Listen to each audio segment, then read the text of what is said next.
Monday afternoon ಮನೇಲಿರುವಂಥ ಮಡಿಕೆಗಳು ಹಾಗೆ iron ತವಗಳಿಗೆಲ್ಲ ಎಣ್ಣೆನ ಹಚ್ಚುತ್ತಾ ಇದ್ದೀನಿ. ಮಡಿಕೆಗಳಿಗೆ ಈ ರೀತಿ ಎಣ್ಣೆ ಹಚ್ಚೋದ್ರಿಂದ ತುಂಬ ದಿನ ಬಾಳಿಕೆ ಬರುತ್ತೆ. ಹಾಗೆ ಐರನ್ ತವಗಳಿಗೆ ಎಣ್ಣೆ ಹಚ್ಚೋದ್ರಿಂದ ತುಕ್ಕು ಹಿಡಿಯೋದಿಲ್ಲ. ನೀವು ಡಿಫ್ರೆನ್ಸ್ ನೋಡ್ತಾ ಇರ್ಬೋದು.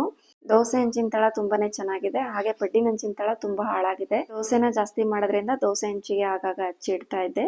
ಪಡ್ಡನ್ನಂತೂ ಮಾಡೇ ಇರಲಿಲ್ಲ. ಹಾಗಾಗಿ ಇವತ್ತು ಪಡ್ಡಿನ ಹಂಚಿಗೆ ಹಾಗೆ ಎಲ್ಲ ಐರನ್ ತವಗಳಿಗೂ ಕೂಡ ಹಚ್ಚುತ್ತಾ ಇದ್ದೀನಿ.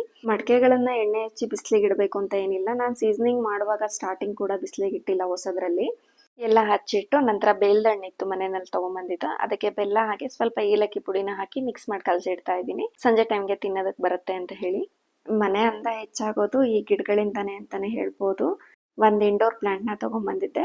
ಇರೋ ಅಷ್ಟು ಜಾಗದಲ್ಲಿ ಒಂದೆರಡು ಪ್ಲಾಂಟ್ನ ಇಡೋಣ ಅಂತ ಅನ್ಕೊಂಡಿದ್ದೀನಿ.